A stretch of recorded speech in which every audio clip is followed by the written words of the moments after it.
Magandang umaga, narito ang update sa binabantayang Bagyong Leon.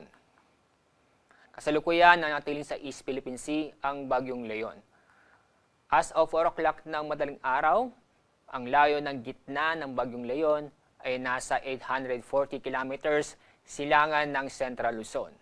Napanatili ang lakas ng hangin malapit sa gitna nito na umabot sa 85 kilometers per hour, samantala ang pagbugso ng hangin ay umabot sa 105 kilometers per hour.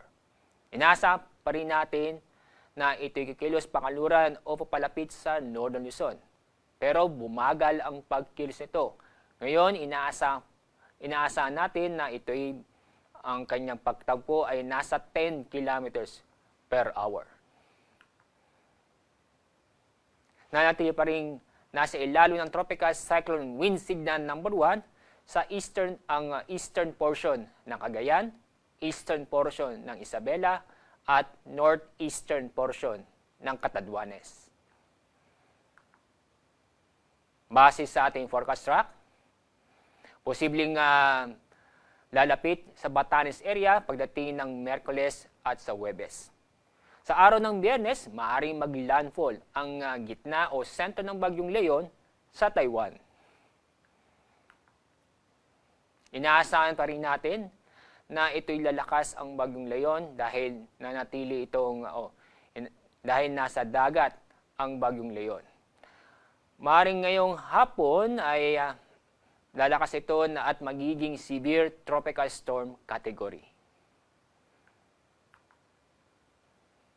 Ngayong araw, may inaasahan na pabangisa-misa o pagbukso ng malalakas na hangin sa Batangas, ganoon din sa malaking bahagi ng Mimaropa, malaking bahagi ng Bicol Region, buong Visayas, malaking bahagi ng Northern Mindanao, at malaking bahagi ng Caraga Region.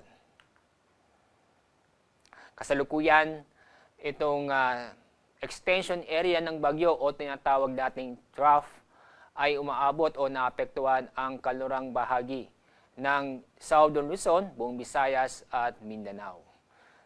Dahil dito, makakaasa ng mga kalat-kalat na pag-ulan at thunderstorm sa mga nabanggit na lugar. Sa ngayon, wala po tayo nakikitang matitindi o malalakas na pag-ulan. Pero paalala, maging update po tayo sa aming pinapalabas na weather update, lalo na po ang weather advisory patungkol sa mga pag-ulan dulot ng bagyo.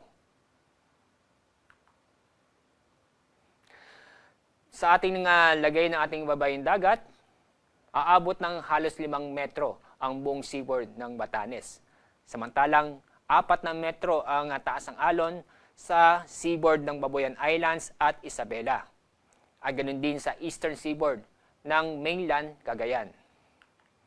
Aabot ng 3 metro ang taas ng alon sa buong seaboard ng Northern Aurora at Camarines Norte, nalabing bahagi ng seaboard ng mainland Cagayan, northern at eastern seaboard ng Polillo Island, Camarines Sur at Catanduanes. Northeastern seaboard din ng Northern Samar at Eastern Samar na kung saan inaasahan pa rin ang taas ng alon ay aabot ng 3 metro. Kaya paalala sa mga kababayan po natin na huwag munang pumalaot sa mga nabanggit na lugar, lalo na ang gumagamit ng maliliit na sasakyang pandagat. Yan po ang ating update sa ating binabantayang Bagyong Leon. Magandang umaga at mag-ingat po tayo.